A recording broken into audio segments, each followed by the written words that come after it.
Child, y'all know I've been doing some digging, right? According to Jeffrey, he was a journalist that was added to the war group text. He said it was about 18 people in that group. So I put together the faces of the high-ranking officials that were in the group. Mike is the White House National Security Advisor. It was Mike Waltz who added Jeffrey Goldberg to the group text. The journalist. But it was an unqualified guy who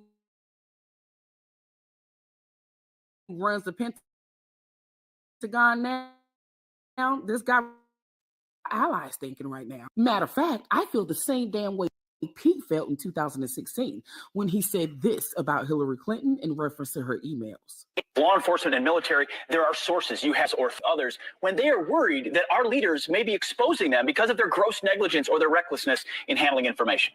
Well, hell, there's nothing else to say in reference to that. He took the words right out of my damn mouth.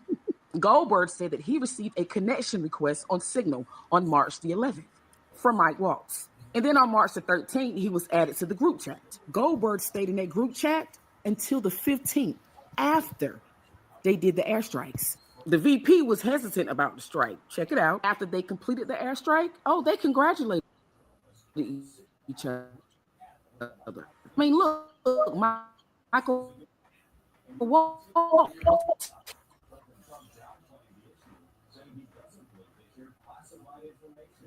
We're going to go ahead and go on in. He sent emojis. Wow. Was shared with a journalist in The Atlantic, and were those details classified? All right. Wow. Ain't that something? Good evening, everyone, and welcome to The Truth Behind the Truth. Man, apologize for a little technical difficulty there. We're just trying to bring y'all a little bit of more information here, and who's qualified and ain't none unqualified. The show's, and that's why the show is titled Unqualified. Exactly. I mean, these people are so unqualified for their position, but hey, this is what y'all voted for. Well, when you got an unqualified person in the White House, what can you expect? Oh, well. Like minds bring like minds. Mm-hmm. Like minds bring like minds. All right. All right. Well, anyway, as you guys have heard, maybe some of you have heard, some of you had not, about the fiasco that went on about leaked information. Okay, that got out there that about an attack, in the Gaza area, and it got out by text message. And that's text messaging on an app. On a national defense. Can you believe that? I mean, this is the qualification that we have in the White House. I mean, it is, So should we be shocked? Nah, not really. I'm sure there's going to be more to come of unqualified issues that are happening each and every day. What do you think, babe? I think this is the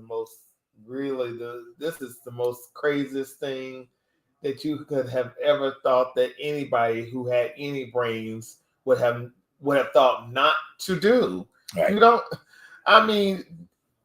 they were talking about an airstrike that was going to happen.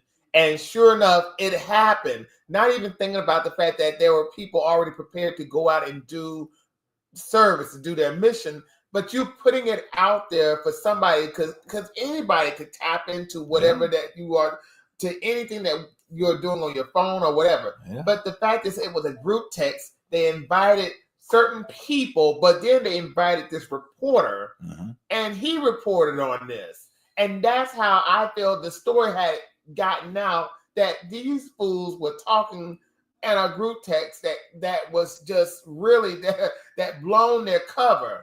So the saddest thing about this is, though, and I hate to say this, though, but it does put America in a bit of a pickle with its allies, because now that whoever comes with any type of information, these people are going to be afraid to send it over to anybody within that works for the government, especially for the Trump administration, because at the end of the day, will our information be exposed to whoever it's going to be exposed to?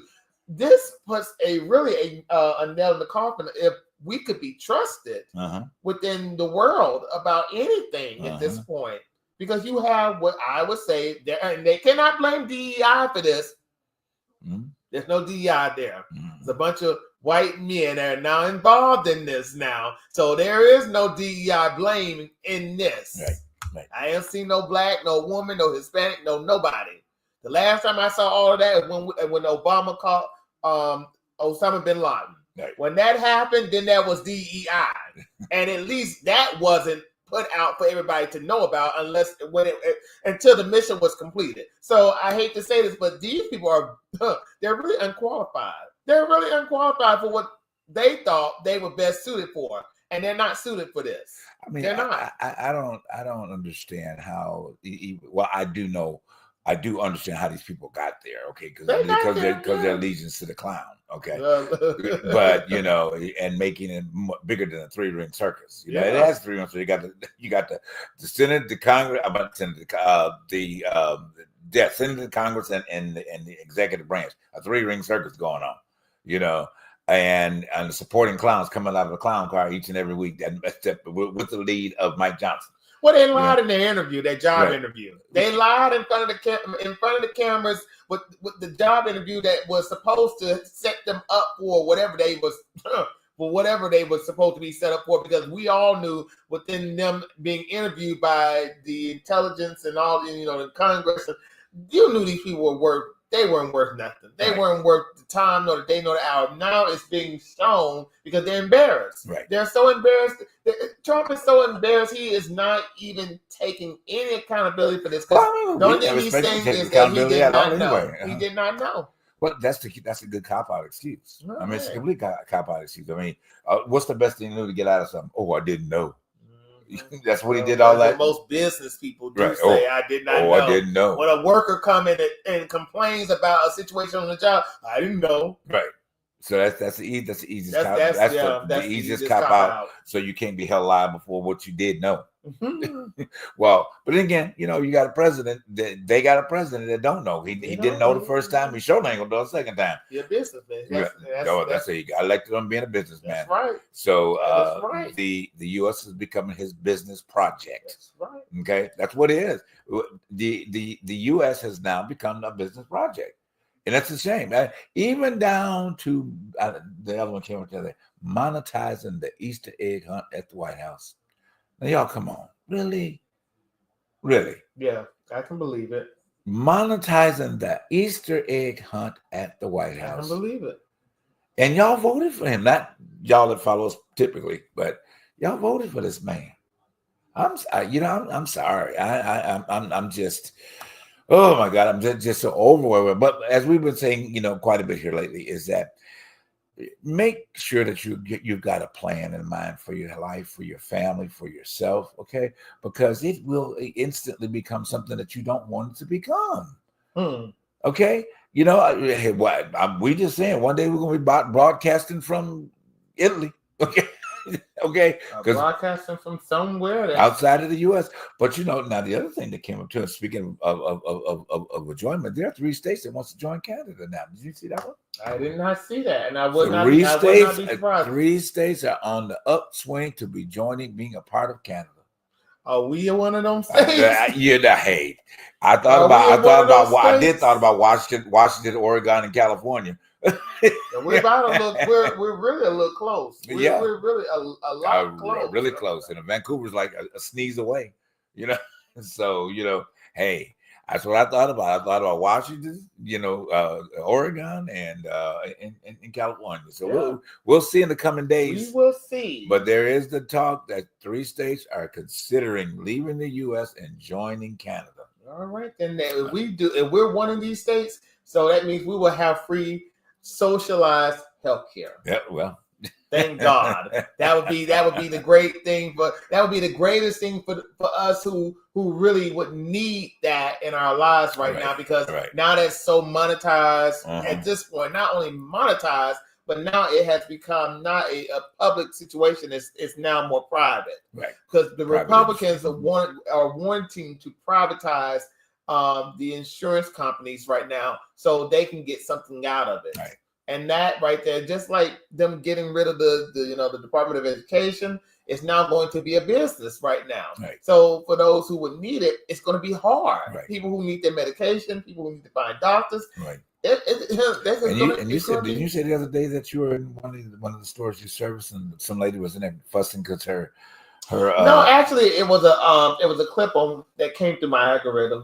This girl whose mother usually goes into CVS and gets her medication and realizes that whatever the cap that Biden put on the prices of medication has been lifted. Now she's having to pay $2,000 for her medication. And that's her insult. So it's and hey, but can we? I mean, and I always seem to draw pause at this moment in thinking or get deep in thought to say that, what can we do as American citizens at this point? Because the voting option is gone right now. You got to wait 2 whole years before you can vote somebody else in and out. Well, the judges who been appointed by Biden are now doing the heavy lifting right now. All the American people need to do is organize, find out who represents them. And to be honest with you, they just got I would say it starts with your pocketbooks, honestly. I think it's a great idea that most of these organizations are some of these program organizations, I want to say, but I want to say something else. I want to say radical organizations are trying to find out businesses and certain businesses and certain other, plethora of other things who support this nonsense. Because I think it's great that, we hit certain businesses in their pockets. Right. I think we need to hit more businesses in their pockets. I think, honestly, when it boils down to it, I think mostly Americans need to find ways to support their mom and pops. Right. And get away from, the big commercial businesses, which I know that is that would be a great utopia to do that. It would be a great situation where we could do something of that nature. But you do have certain ones that are not going to get away from going into their Target, their Walmarts, their Home Goods. But it would be great if we were all organized and we had a common ground of what we should be doing and how to maintain and organize. But no, it's not going to work out like that. So we throw this little caption up. I think periodically it's just to have everybody stop and think, on there, and it's kind of in line with what we're talking about. But are we too comfortable? Yeah. You know what I mean? And then are we, as a nation, as a culture, as individuals, and ethnic groups, are we too comfortable? Why are we not challenging the status quo? Why did we not challenge the status quo from the beginning? Or in this comfortability, are people afraid? I think we're afraid. I think You honestly, know, there I are a lot mean, of people that are afraid of it, and they're not wanting to admit it, but they right. are afraid. Right. You know, and once fear grips you, I mean, it has you. And it is probably one of the most difficult things in order to get out of your life is when you're in fear or you're in a place of fear. And with this man, I swear we were not going to be spending time talking about him, but unfortunately, it seems like it's going to be the status quo once again, because there's so much shocking events that are going on that we have never expected. You know, we thought the man was already lost his mind anyway, was going to completely lose his mind when he get in, and that is becoming the truth behind the truth. You know, for the denial of not wanting the Project 2025 to happen. It's happening. He's the catalyst of the Project 2025. Oh, it has anything to do with that. I don't know why they're associated me with the Project 2025. I didn't agree to that. Well, your high Hitler man, Steve Bannon, you know, just came on out of prison, just went on with the process, you know. So, and every one of these situations, they're pulling you in. They're not pulling you in. I'm trying to say okaying it with a swipe of a pen, you know.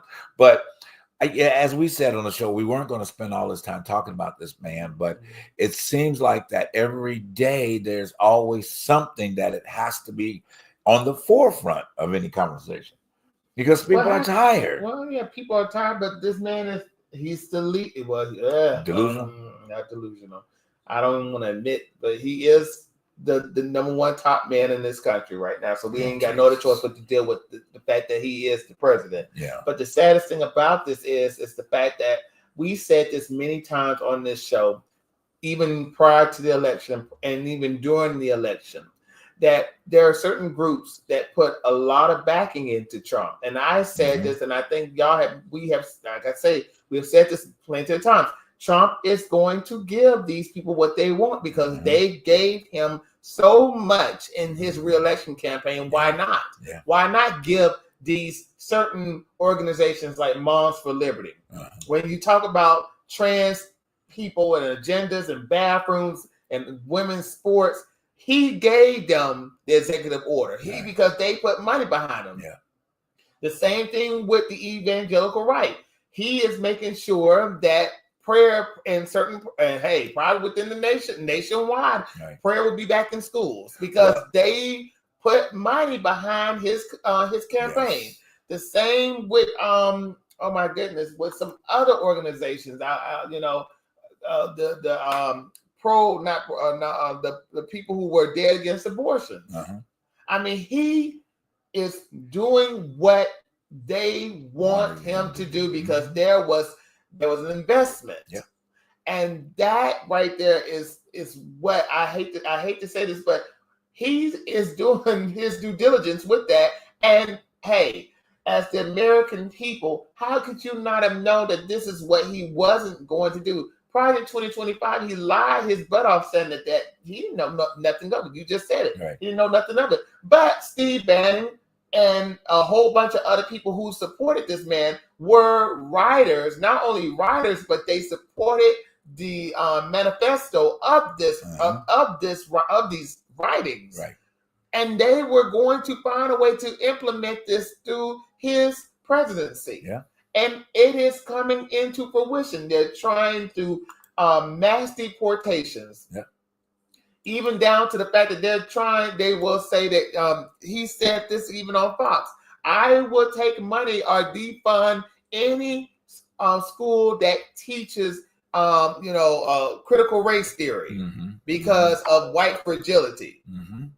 And that in itself is very telling. Yep. Why is that more important than you trying to help out those who really need it? You're snatching away government assistance programs to people who would definitely need it. And why? Right. Because there's an oligarchy class who feels the need to say, well, they don't really need this.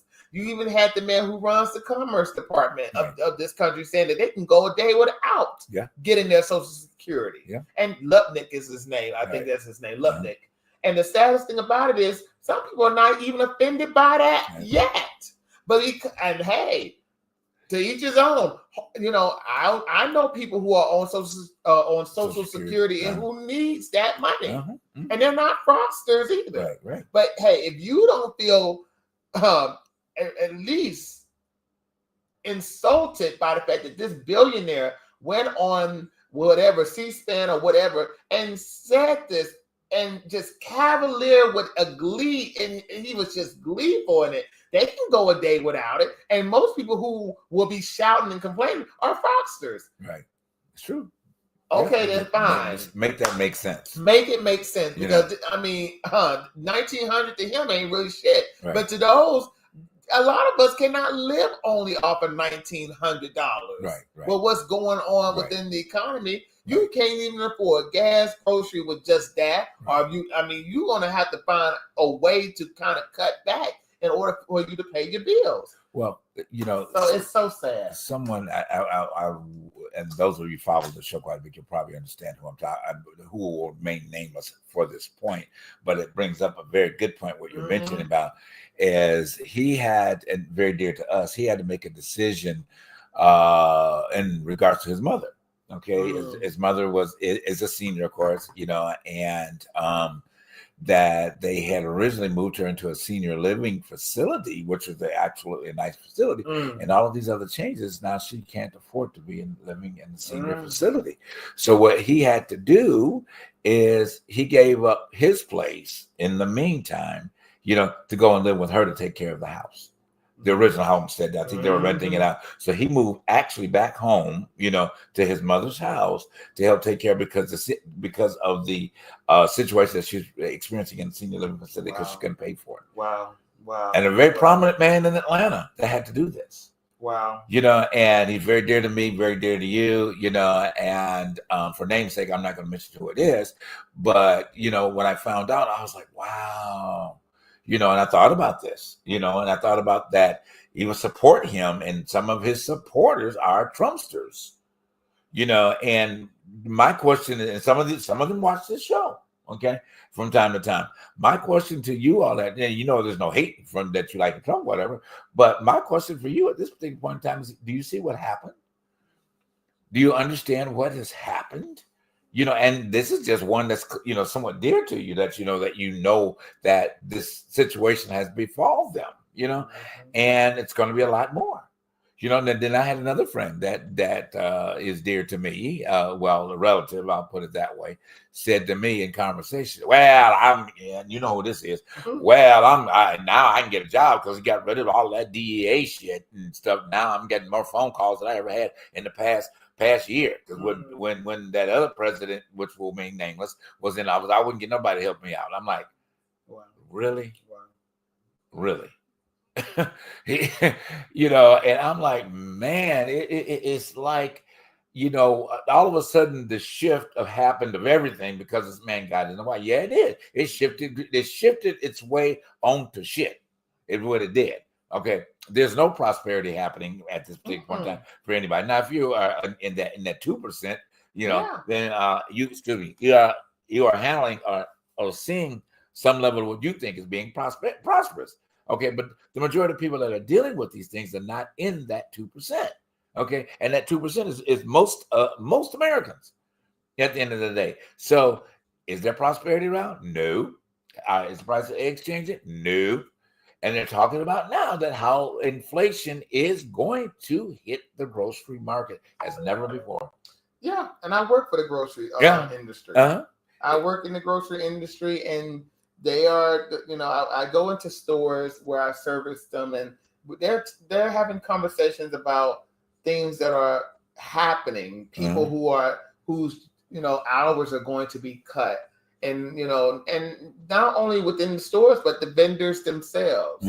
It's just the fact that, a lot of people's jobs are going to be compromised because of the fact that there is going to be another recession. There's no going around this, because he has made such a kerfluffle with people that we trade with.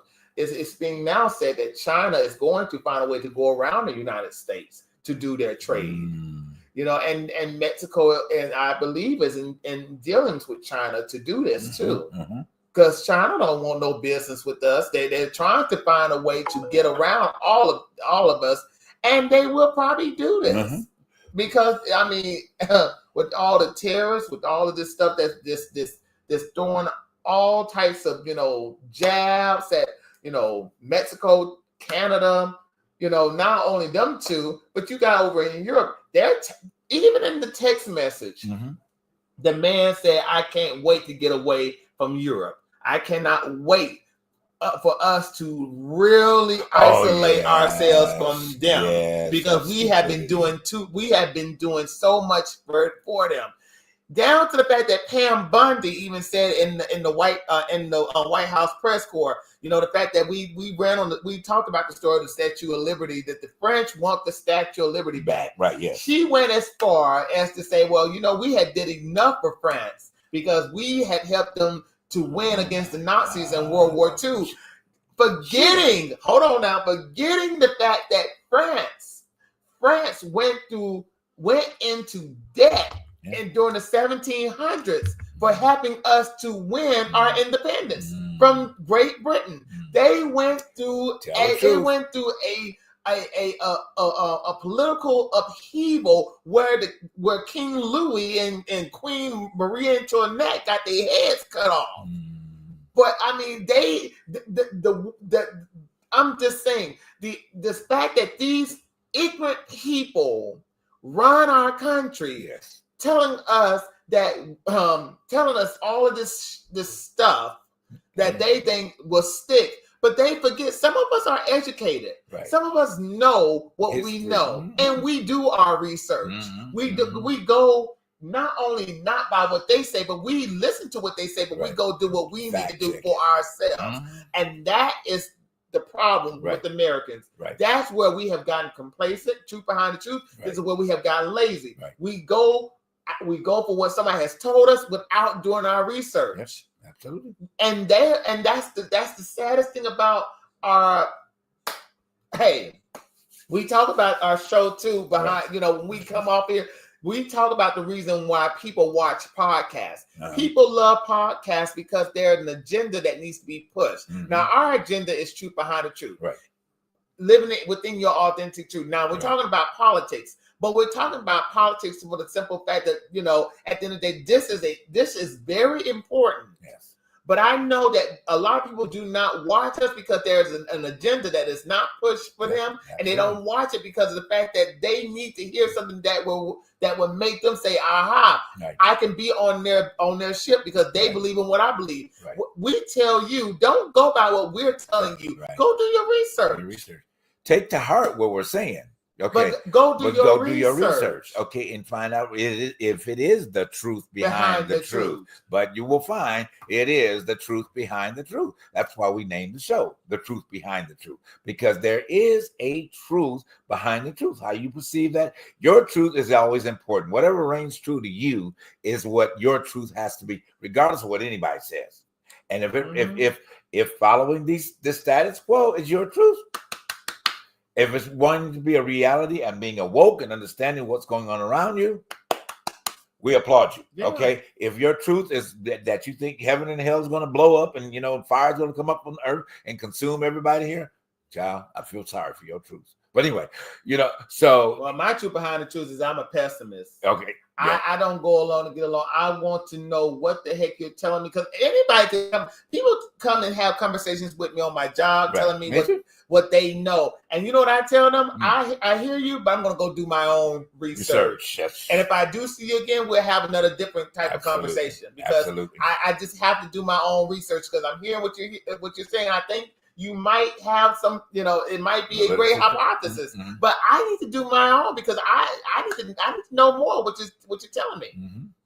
Yeah, no, I agree. I totally agree. I just can't go along to get along. I want to know what you're telling me, and I want to be in cahoots in what you're telling me, because I ain't trying to get caught up in no lie. Right. Because somebody told you what you wanted to hear, now you come and tell me the situation and the 411. But no, not in. You know what that's called, right? Spreading propaganda. Yeah, basically. Okay, useless propaganda. All right, but again, we've grown to a nation that we rely upon, the little devices right here to give out all your information. You think that everything comes across these devices are the absolute truth behind the truth, and it's not. It's preset to program you into thinking something else because you get snippets and stuff. Now, you'll start seeing more snippets from us going out there, but guess what? There's snippets of the show that we've already talked about so that we can influence somebody else to perceive or pursue the truth behind the truth. Yeah. You know, and that should be a pursuit. It's hard. It's hard. It's hard to sit there and accept it and take it in and say, I've got to make some adjustments into the way I think. Okay, because the way I think is the direction of where I'm going to end up going. Okay, because and I've said this on the show several times, is that you don't make any moves unless you tell yourself it's okay. Think about that. You do nothing until you tell yourself that it's okay. Your brain tells you have a conversation talking to yourself. You have a conversation for whatever that is, and you tell yourself it's okay to go do that. All right. So it's the same process. If you don't choose to go and do any research, you told yourself not to do the research. Okay. If you choose to believe one specific way and not looking at the facts, you told yourself to do that. Power words are powerful, but the words of power are effective on your life first before anything else, because you act that out first. Okay. Because guess what? You told yourself that you could do this or do that or whatever. I told you about everything that we're talking about right now. You know, process that. But again, encouragement to you is please be identifying. Be identifying what's going on. Now we're gonna move on. We're gonna keep talking about him. All right. We don't have to talk about him, but I would like to talk about this too. You talking about making your own choice. We are talking about making your own choices and doing what you need to do. Right. You know, I was thinking about when we were talking about the Statue of Liberty, and this is so important, you know, and the guy, I'm going to find him right now since I brought myself back on this, who was the architect for this. Give me a minute. It's going to come to me. But the fact is that the Statue of Liberty is a representation of freedom. His name was Friedrich Auguste Bartholdi. And there is no picture, but he was the guy who did the blueprint, set up the blueprint, and sculpted the Statue of Liberty. You know, the Statue of Liberty is about freedom. It was a representation for bring in your weary from wherever you were coming from. Wherever you were coming from wherever in the world, that was a representation of America saying, bring in your tired and your weary. But the one thing we tend to have forgotten, it was never taught to us, is the fact that the representation of that statue was breaking the chains of oppression. Okay. If you ever have been to the Statue of Liberty, look at the feet of the Statue of Liberty. And this is also true. That statue was supposed to be, and you can go look this up for yourself, was supposed to be the representation of a slave. But there was a situation, which is always a situation. There was a little battle about that, where because in the original blueprint, the Statue of Liberty was supposed to have chains going down her arms, and she was supposed to be holding the shackles, breaking the shackles. But there was a battle. They didn't want that. So Bartholdi asked, now, I will do this unless you give me this. And this was, I want the chains still present on my statue. The saddest thing about that story is when I was watching something on my Instagram and it came across my algorithm, and the lady said that this black lady said people had asked her to go visit the Statue of Liberty, and she said she would never go visit the Statue of Liberty. And the reason why is that the story that was told from those people who do the actual tourist, the setup, they don't tell the full story. But the fact is the facts. Americans is a representation of those chains because we have forgotten that we are still chained to a situation, and that the chains have not been broken because look who we have now telling us and running this situation, this narrative right now. We thought we had moved past whatever that was holding us back, but it has now come. Really, it's now come and hit us in our face that there are people who are still wanting us to be chained to some form of oppression. Yep. And they are wanting, hey, and some people have voted, hey, why don't we give them back the Statue of Liberty? Yep. And it's not those who like people who are very progressive. Right. We're talking about MAGA people. Right. MAGA people, they saying, what's the point of us having the Statue of Liberty anyway? Get rid of it. Because they want to put a statue of him up there. Thank you. They want to put a statue of Trump on there. But hey, do your research. It's up there for Google, but we have to break our chains. We have to break the chains of this oppression that somebody who we believe have more money, because you have more money, you have more knowledge. Yes. Because you have more knowledge, you have the influence. I don't celebrity worship because I don't care to be influenced by anybody because I believe in the greatest love of all is within me. Yes. And that is what most of us, most Americans need to understand. Yes. That it's not in Trump, and it's not in Oprah, and it's not in whoever that you think is of some form of influence. I love Maya Angelou, but even Maya Angelou would tell you that, baby, you are your own Maya Angelou. Right. And that's where we as Americans need to really understand, truth behind the truth, that these people who we think are, good people in our minds, they're not. They're not. They are absolutely not. They're not. That was a break the chains. Break the chain. Seriously, break the chains. There's just, so much of a need of just people recognizing, who they are and not following, all of these other myths and, things that people have conjured up in their heads, and some of it, me, I think a lot of it has to do on our religious perspectives, on things and how we are so influenced by that, in that community. There is a picture that I'm going to put up. We got to talk about a few other things real fast before. And since for Christians, we're in the Lent season and leading up to Easter coming up. But I'm going to put this photo up in just a few minutes for you guys. But I want to recognize one person that I think two people actually. But first, someone that went through a lot of rhetoric. Okay. And in the course of that rhetoric was listed as the person that gave the most money ever to charities, and that was this man. Mm-hmm.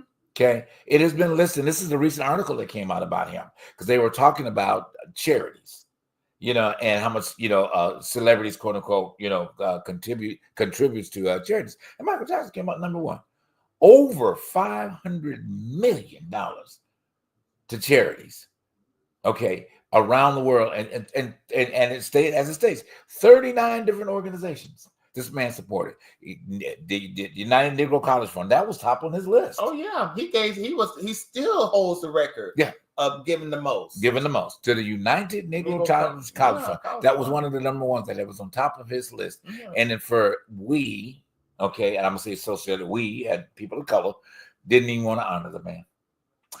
They honored him now that year. They did honor him in 1989 or 88 because even Whitney had sung the Lift Every Voice. She sung that the Africa. She was there along with Elizabeth Taylor and all of them. So they did honor him. But I would say this, and this is really pissing me off right now. You can tell that there is still this narrative of him still. And I put it all based on some form of white supremacy. Because even Eddie Griffin said, when you are of any black influence and you will not leave this earth without a caution sign. And I believe Eddie Griffin when he said this, any black person who has any powerful influence will not leave this earth without a caution sign. And the caution sign for this man will always be pedophile. Even though this man had went through the judicial system. Yes, he did. Even though this man had the FBI follow him to almost his dying day, and it is posted on Google. Yes, he did. As them saying there was nothing found. They could find anything on his computers or whatever. There is still this narrative that is still flying around. And and I said this in some shows back. the first allegations came about around the same time when Jeffrey Epstein was being found out. Wow. They were so busy Yes. putting this man, crucifying Michael Jackson for around 93 that this international this international billionaire who had an island, who was best friends with who was now president of our United States of America for a decade. They were best friends. He was being found out as a child trafficker. If you even notice, if you even care to pay attention, he has child traffickers at his home as we speak in Mar-a-Lago. Yeah, but see, hey, what are we to know? We just little podcasters. But hey, what's his name? Oh my goodness! In the manosphere, see, you. Well, I mean, I'm gonna find his name. Yeah, go ahead. It's not unlikely that he would have those type of people around him. It's not unlike that he would not have sex offenders around Tristan him. Tate. Okay. Yeah, child trafficker. Okay. Yeah, that's him. Pedophile, child trafficker. Yeah, that's him. Right up in his camp. Tristan Tate, all up in Mar-a-Lago, all up in Florida, to the point that the governor down there was so pissed off that he flew from wherever he flew. But hey, he is there, and there's a lot of alleged because they're the one allegedly. We'll put allegedly, but he did fly into Florida. But we're gonna leave there's gonna be some more allegeds that are coming out about the people that are in that administration. Y'all mark my words on this. Yeah, okay. But you know what? It's gonna come out like, oh, he was just being a man. Really? Yeah. He was just being a man. Yeah. Really? Yeah. So let it be your daughter, your granddaughter. Then let us see if he's gonna just be a man at that end of the point, of that. But again, there's so much there. There's so much. Let me move on. All right. So this week we lost one of the greatest champs around, Mr. George Foreman. Right, okay. He was the only man on record that gave all of it. Well, he had 4 sons, 6 sons, 5 sons, kids. He had at least a lot. But he named everybody named George. Okay, so he left a lot of Georges behind. In and of itself. And actually, he was young. He wasn't really that old for the transition. I don't know what the causes of death was at this point. Well, you leave it to the maggots. They say he was a big pusher of the vaccination for COVID. They want to blame that. Oh, he had 12 children. 12. Wow. Okay. 12 children, wow. And they were all named George, Frida Foreman, Georgette, George, Isabel Byrne. Yeah, he had a lot of Georges. But yeah, they want to blame it on the vaccination. They say he was a big pusher for it, and that might have killed him. That's the conspiracy of the maggots. Oh my God! Yeah, really? So that's what they're saying out here in these Twitter lands. Twitter lands. Okay. Or X lands. Excellent. Yeah, excellent. It's gonna be an excellent. But we want to salute him for all of his accomplishments and and the transitioning out. It seems like a lot of people taking the opportunity to exit out of here. They going. Because I ain't heard nobody say I want to stay. They all left. Yeah, but they all, one thing, as far as Angie Stone and Roberta Flack, yes, George Foreman, and then you had the actor who died with his wife, Gene Hackman. Gene Hackman. Yeah. It's I know we kept saying we were going to talk about these different things, and we got not sidetracked. It just didn't flow into the fact that you just mentioned Nancy Stone. Just wanted to give her a quick homage real quick. The picture of Roberta, I don't know where it happened to that, but anyway, these great people. But back to Gene Hackman, I mean, that is still a huge mystery. I mean, to what has happened, because they're saying that he was in the beginning or middle stages of dementia.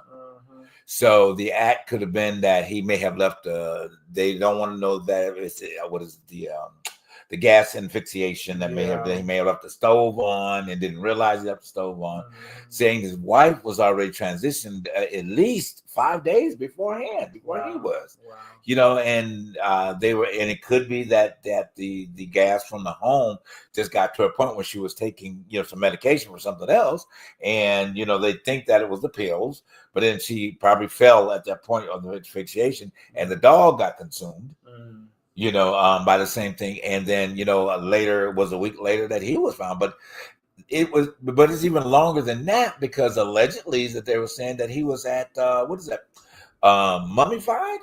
Oh, he was. He was Yeah, decomposed? yeah, he was like virtually going into mummification or Oh, something like that. God. Oh, When they God. so this meaning he had to be, had to be at least 2 weeks. I mean, because I think the body can go up to 48, 72 hours without necessarily being, but it has to be in a cool environment or whatever. But after that, it starts decomposing, and it happens fast. That's what embalming prevents, and all that, and then taking a dead, anyway, taking dead blood out of it and all that. I was going to be a mortician one time. I changed my mind, but knowing a little bit that I know about it, in and of itself. So, but it is a mystery, and they're still trying to unpack. Well, they say what it's happened. more like foul. Somebody, and then they're saying there's foul play too somewhere in the mix of it, Well, because of money and because right, of, because it's kids. Now that allegedly that's what they're saying. Yeah, that That's one what comes they're out too saying. because he didn't leave any. None of his kids were left in the will. But the same thing with Angie Stone, and they're saying there's foul play in that too as well. Allegedly, Right. Boiling down to the fact that her trying to get her money from her record company, and and oh my gosh, I think that's the saddest story, to be honest with you. Even though she's been sick for some time, Right. but the fact is that her not having her money and her royalties, it's just wow. How many of these people that they make great music, but they are not being compensated. Right, but and the art. majority of people, just like I'm kind of combine this in its simplest form to what we talk about all the time and what happened with Angie Stone. The general public seems to assume that because your face gets on a certain platform that you become a multi-millionaire in the industry, and it doesn't work that way. You got these little nasty ass female rappers that get out here because they were pole dancers, and somebody get them, maybe $350,000 to throw up in the air on video, fake $100 bills, okay, and y'all think that they just made it. Y'all think that, but then and then all of a sudden you really find out the truth behind the truth. Is like these people never had money in the first place. For instance, I'm gonna use truth behind the truth. I'm gonna go on another point about Angie Stone. We have a platform. We have had this platform for 5 years. This platform has been clearly funded by these two. Everything we've done. Putting you on blast, not putting you on blast. Y'all ain't send us a dime. I'm sorry. A couple of y'all did send us something. And thank you for those that did. Please. Yeah, thank you for those that did. Okay. You. But those that have been watching and absorbing and everything that we have invested, into bringing great content to you. I ain't never invested. Hey, the email has been there. It's been all those type of things. But guess what? We're going to keep on going. Whether you do it or not, because somebody is in line to do it in a big way. Somebody's listening, and somebody's life is being changed. So I'm gonna move on off. I'm gonna go back to Angie Stone real quick. So I remember I was working on a film with Angie Stone, and we were, I think we were at Georgia Dome, somewhere down in Atlanta, whatever. And so her and I were walking. We were walking from one place to another. I think that what happened, she was done with her scenes, and the production didn't even provide her with a PA to escort her back to her trailer. You remember the movie? Oh God, I think it was scary. One of them, the pseudos that they did, and I think Jasmine Guy was in it, and Terry Crews was in it, and all this stuff. Those parody movies that they did. So, but anyway, so we were walking together, and she said, "You know what?" She said, "JB, this is that." She said, "No, I'm just getting to know you," but she said, "This is a shame that I have to walk all the way from one part of this building to the other without any." She said, "I'm so glad I'm walking with you. And thank you for taking the time to make sure that I got to where I was supposed to go." It was probably called My Other Mother. No, it wasn't that one. You sure? No, it was comedy. It was her and I know Jasmine Guy made an appearance in it as well. And these were like quick, snippet appearances. They were anyway. But okay. So we were walking along, and then and then she, I said, "Yeah, it was nice to spend time, get to know you." She said, "I'm glad you did." And and then she stopped. She grabbed my arm, and she said, "You know what? I had to take this gig. It's not paying me that much money, but she said I had to take this gig." I was like, "Wow, really?" She said, "No. You people just don't understand the things that we go through as artists." Yeah. And I was really touched by that. Scary Movie 5. Scary Movie 5. Okay. I was really touched by that. And the fact that she felt that warm moment that we had together. To share that moment. I said, "When I just encourage like I would do anybody else." I said, "You know what? It's gonna be all right. At some point you will see what you need, to make the next step you need to make. But I appreciate it. And hey, look, I told us the next time we're in the film together, hey, we're gonna be starring together, I guess, you know. But I tried to make her feel better, you know, about that moment that she was experiencing. But see, that makes me even think about the fact that, you know, when you see these people now at these award shows, I was telling you what that one night we were watching the Oscars. I said, you know, I understand that these people they feel that they have arrived because their peers have voted for them to win this award. Right. But the buying public don't understand that those awards, they're really are just trophies that could be really, if they didn't have any money, they're not worth that much of anything unless they hold relevance. Unless they hold something. Yeah, but the portion of it is gold is actually truly gold, and they are worth something. But I'm sorry, Coach. Go ahead. But then there's quite a few actors, okay, that have pawned their Oscars. Because they didn't have any money. And there are some musicians who have had to pawn their Grammys. Yeah. I said this, the award should be your contract. Yeah. And this is where I'm not throwing off, because this is something that I'm learning. Right. And I wouldn't, you know, when you hear stories about Angie Stone, and not only Angie Stone, TLC, you know, Whitney was going through her own situation with her finances. Yeah. Same thing with Michael. Michael put it out there too. Right. Your contract should be your award, because you need to read. They're telling you all the time, read your contracts with the fine cone, because in the bottom small print is really what the information you should look at with the lawyer. Mm-hmm. And it's so sad that you see with new coming faces and new musicians, actors, you hear these stories where I did all of this, but I didn't get compensated. Right. And it was because I had a bad lawyer, I had a bad contract, I had a slave contract. Right. And it's still, people still don't get it. They still come into the industry, still not seeing the stories of or seeing what it is that you need to look for when you are going out for these big time productions. Right. You know, so and I'm happy that I'm praying that, you know, I love Fantasia. I love certain singers. But I'm hoping and praying that they look out for themselves too when it boils down to their finances. Right. Because I don't want to hear these stories again and again and again. Because we know as Black anything, they're not being compensated fairly for what they're doing. Right. So I'm just going to leave it there. Well, this is true. You know, right alongside it, and then we'll wrap up with this other point I want to share. This other point I wanted to bring up. Most of y'all, I mean, I'm sure listen to this person. I was going to say another name, Umar Johnson. Okay, oh Lord, the biggest clown on the internet, as far as I'm concerned. Far as I'm concerned, biggest clown. Okay, y'all believe the stuff that you think he's talking about Black empowerment, but I'm not gonna get into him right now. You know, because it's embarrassing. Okay, it really is. It's embarrassing. But if he was doing it for the right reason, right. Keep going. So if he was doing it for the right reason. Makes this whole propaganda thing about Michael Jackson, and in line with Michael Jackson's mother, and then what Michael's son, Blanket, allegedly was trying to sue Catherine for money. Okay, and he put this whole thing out there about how this, that, and the Black, and how Michael should have never had white kids, and blah. That ain't, no, first of all, Omar, that ain't your damn business. Okay, and whoever else out there saying what he did with his body, whoever he let get his juices, I'll put it that way, that ain't your damn business. And truth behind the truth, he needs to think about before he should have said that. There's a situation with his own daughter. Well, okay. And he should have been not only speaking on somebody else's situation, but speaking on his own situation. Right. Because he has came out and said that she had not seen him nor talked to him. Now, I don't know of the details with his baby mamas, whatever you want to call them. Baby mamas. Okay, but that's what he called them. Okay, but I'm saying about baby mamas. But the fact is that he should have not have said something on somebody else's situation before clearing his own situation up. You don't even truth behind the truth. That too, and then not even being factual about that, because that was a lie.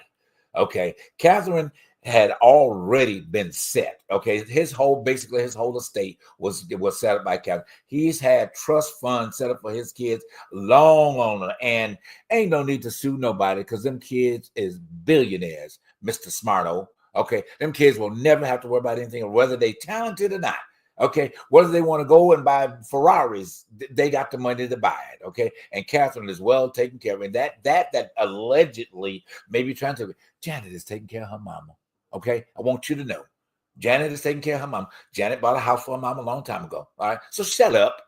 Okay, let's just stop this. You know what I'm saying? And then where we are with, and this is, we'll pick this up on another show, and where we are with this racial divide among harmony that people find love in each other's different races. I'm sorry, y'all got to stop that shit right now. Okay, black man and a white woman and a black man, Asian man and a black man, blah, blah, blah, blah, blah, blah, blah. All of this stuff. Okay, it is not your business. Okay, if this person or this people find love in that person, shut up. Okay, hey, you just jealous because you ain't found love that same way. All right, at the end of the day, just shut up. Let people live the lives that they feel like is best for them. All right, you can't change nobody. You can't change nobody how nobody love, whether that's gay, straight, black, white, black and white together, orange and black together, whatever the case may be. And little do you know that it is already at the point that in the next 75 to 100 years, that it will be the major, dominant human species. I mean, that in that term, well, it will be multiracial people. It will be multiracial people, and it's going to continue to grow into multiracialism. Okay, so check your facts. There's the truth behind the truth. All right, but let me get off there. We got to get off there. But also, if this is, and I want to say this too after that, if you are dating outside of your race, please, for those who are dealing whatever, who deal with self-hatred, stop generalizing why you will not date of your own whoever to date somebody that's different from you. No, don't do that. That's not fair, and that is very that's not good. Well, you know, we're gonna do a show on. We're gonna do a show on that. We're gonna do a show on that because that's not fair. It isn't, and I think that what happens with that, we can't get into it because that's a good conversation. We're gonna get an expert on that. One of the quick point about what you're saying, I just really think that people, men, typically maybe black men and whoever, you know, they go through so many lack of communicational hurts with people. Okay, so and those hurts are, and it's on both parts. I'm not gonna just blame, you know, women of color, but you know, Lord. no, I'm not saying that. I'm not gonna go down that road today. All right, but the and what happens is that it finds some sort of a healing for them in the other culture. Okay, and it's not about how we see that other culture. That's how they see the other culture, and that's where the position has to remain. You know, and we're just getting way too deep into people's business, way too deep. You know, you're not living with them. You're not going through the experiences. And then if somehow they got the healing and they wanted to express it to say this other group didn't do right by them, let them say it. Let them say it, but you need to understand, though, to be honest with you, don't generalize. Well, don't generalize a situation because you have had a situation where it fell off, and then all of a sudden I'm now dating this person because this other person is not my type and they were never my type. You don't need to do that in order to get your because at the end of the day, a preference is a preference. Right. But to be honest with you, when it boils down to it, just do it for the right reason. I'm gonna leave it right there. So, and I'm gonna leave it on generalized. I think love for the right reason. Right. But you know, unfortunately, as human beings, we all end up generalizing something or some group all the time. I know. You know, and it is a product of the lack of knowledge that we have about whatever that is. Because, I mean, we could go into the generalizations of how people look wearing dreads and how they were generalized as being a part of a certain group of people and, you know, and all of the things, you know. So we all generalize for different reasons, okay, that we feel comfortable about that because it gives us some sort of comfort about that generalization, you know. So that makes us feel like, oh, okay, you know, I'm feeling good about it. So, but when it comes down to something that we may have an impasse about what they've said, then it becomes an issue, you know. But we all generalize one way or the other, you know, and it's something that as humans we have to work on. Yeah, you got white people that generalize, you got black people, and you got Asian people that generalize, you got Indian people that generalize. And it is all about where we have been taught. All right, but let me move on to this point of just kind of getting into a little bit of non-generalization. but to say that how we have all been to a point that we are all recognized at the table of God. Okay, this is a portrait. This is a small version. I wish you could have had it a little bit of it, but I want you guys to, take a look at this. It's called the Wedding Feast at Canaan. Okay, which was basically a depiction of the wedding when Jesus turned the water into wine. Okay, this was a depiction of this that the French artist did in the 1500s. Okay, the beautiful thing about this is that you got his version or his understanding of who Jesus was, which is the Caucasian Jesus in the middle of the table. But if you look at everybody around him in this portrait, it is all multiracial. And to me, this says that everybody is accepted in the presence of God. No matter what you look like, no matter who you are, no matter what you think, no matter what you do, no matter anything other than no matters, you are all accepted. And for this artist, okay, this is the good point. For this artist to see this, okay, for himself and to be able to port this portrait is, and I've been to the Louvre. This portrait is on a whole wall around the corner from the Mona Lisa in the Louvre. Go on Google. You can see it yourself. All right. This is a small version of it. And when I stepped in there and saw this, I was like, oh my gosh, this is what the world needs to see. This is what the world needs to see. And it doesn't matter what faith that you are. Yes, okay, it has a Christian persona because of Jesus being in the center of it. But if you're looking at the spirit of Christ, which should be looking toward anyway rather than the man, okay, even in the spirit. But everybody around that table was from a different culture. You got Asian, you got Black, you got African, you got all Chinese. I mean, you got all of these people in this picture. And this portrait, that's just in that picture, portrait. But the amazing thing too is that this artist saw the world this way. There was no way in the world that he could have ever seen these kind of people. No way. Not in the 1500s. Not at all. Because at that point, they were thinking the world was still flat. Because you go out, you dip out, you drop over. So how in the world did he actually come up with this idea? It, to me, should be represented as one of the greatest portraits of humanity that could ever be, letting everybody know that you are accepted at the table of God. Okay, well, and you can go on religious practices and the way you want to go into it. It still means the same thing. You all are accepted at the table of God. Okay, I'm gonna let you guys marinate on that. We're gonna go out with that, just resting out there in front of you, and say thank you for tuning into the Truth Behind Truth tonight. It has been one of those marvelous shows again. All right, and as Christians are in the celebration of Lent, maybe this is something that you can look at a little bit deeper, into that and understand how this portrait was just so amazing. Think about it. I mean, literally think about it. It's just, I mean, you want to say about it real quick, babe? Oh no, I think that was enough said right there. Yeah, that was enough said. So you guys marinate on that, and we will see you back where? The truth behind the truth. Y'all have a good night. Bye. Bye.